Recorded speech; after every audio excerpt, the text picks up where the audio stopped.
நம்ம கௌதமும் இப்போ இலக்கியாவ எப்படி காப்பாத்துறது அப்படின்னு சொல்லிட்டு தெரியாம தான் பயங்கரமா ஒரு அதிர்ச்சியில இருந்துட்டு இருந்தாரு. ஆனா இந்த இடத்துல என்னாச்சு அப்படின்னு பார்த்தீங்கன்னா, அந்த மேடம் இருந்துட்டு, "உனக்கு என்ன ஹெல்ப் வேணும்னாலும் கேளு, நான் பண்றேன்." அப்படின்ற மாரி சொன்ன உடனே, இந்த இடத்துல நம்ம இலக்கியா இருந்துட்டு என்கிட்ட அதாவது நம்ம கௌதம் கிட்ட பேசி ரொம்ப நாள் ஆச்சு.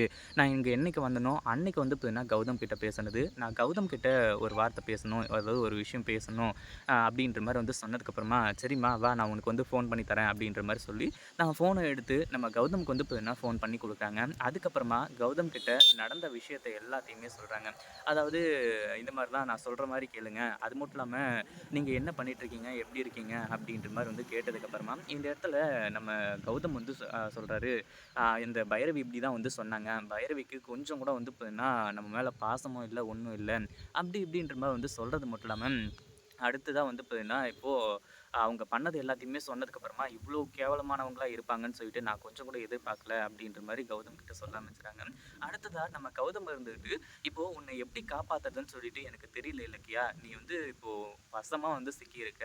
எப்டியாச்சும் காப்பாத்தணும்னு சொல்லிட்டு தோணுது. ஆனா என்கிட்ட எந்த எவிடன்ஸும் கிடைக்க மாட்டுது. உன்னால ஏதாச்சும் இப்ப இதுல பண்ண முடியுமா? அப்டி இப்டின்ற மாரி கேட்கும்போது நம்ம இலக்கியா சொல்றாங்க, "கௌதம் நான் எல்லாத்தையுமே சொல்றேன். நீங்க முதல்ல பார்த்தீங்கன்னா, அஞ்சலி கர்ப்பமா இருக்கா அப்படின்ற ஒரு விஷயத்த மட்டும் பார்த்தீங்கன்னா விட்டுருங்க. அவ கர்ப்பமாவே இல்ல அப்படிங்கிறது தான் உண்மை. நீங்க என்ன பண்றீங்க, நேரா போயிட்டு பார்த்தீங்கன்னா, உங்க பெரியம்மா இருக்காங்க இல்லையா? பத்மினி டாக்டர். அவங்க கிட்ட போயிட்டு பார்த்தீங்கன்னா பேசுங்க.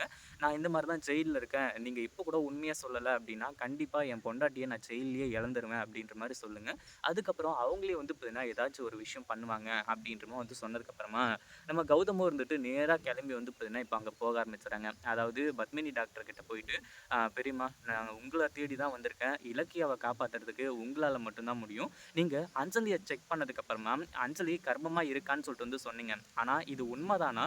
இல்ல நீங்க பொய் சொன்னீங்களா? அப்படின்ற மாரி பார்த்தீங்கன்னா, அவங்க கிட்ட கேட்க ஆரம்பிச்சுறாங்க.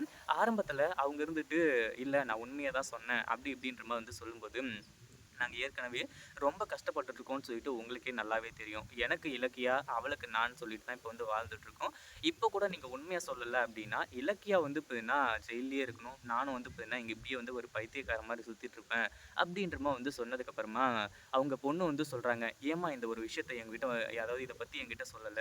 இந்த ஒரு வாழ்க்கை பார்த்தீங்கன்னா எனக்கு கிடைச்சிருக்குன்னா, அது ஒருத்தங்க இது பண்ணதா தான் இருக்கணும். அதாவது அவங்க அவங்களோட வாழ்க்கைய இழக்குறாங்களே!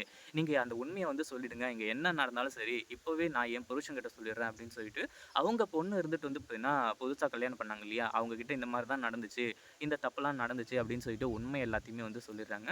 அதுக்கப்புறம் பத்மினி டாக்டர் கிட்ட அதாவது அவங்க மரியா இருந்துட்டு சொல்லிடுறாங்க. இந்த மாரி தான் நீங்க எத பத்தியும் கவலைப்படாதீங்க. இதுக்கு முன்னாடி என்ன நடந்துச்சு அப்படின்றதெல்லாம் பிரச்சனை கிடையாது. இப்போ உங்க பொண்ண நான் நல்லா பார்த்துக்கிறேன் அப்படின்ற மாரி சொன்னதுக்கப்புறமா, பத்மினி டாக்டர் சொல்றாங்க, "கௌதம் நான் இப்பவே எல்லா உண்மையுமே சொல்றேன் வா" அப்படின்னு சொல்லிட்டு நேரா போய் போலீஸ் ஸ்டேஷன்ல எல்லா உண்மையுமே சொல்லி, இந்த அஞ்சலிய கூப்பிட்டு பார்த்தீங்கன்னா பொளந்து கட்டிட்டு இருக்காங்க. இந்த அஞ்சலியால இனிமே தப்பிக்கவே முடியாது அப்படின்ற ஒரு நிலைமை ஏற்பட்டுருச்சு. இத பத்தி நீங்க என்ன நினைக்கிறீங்க? அந்த வீடியோ பிடிச்சிருந்தா லைக் பண்ணுங்க, ஷேர் பண்ணுங்க. இப்ப தான் நம்ம சேனலுக்கு ஃபர்ஸ்ட் டைம் வரீங்க அப்படின்னா சப்ஸ்கிரைப் பண்ணிக்கோங்க.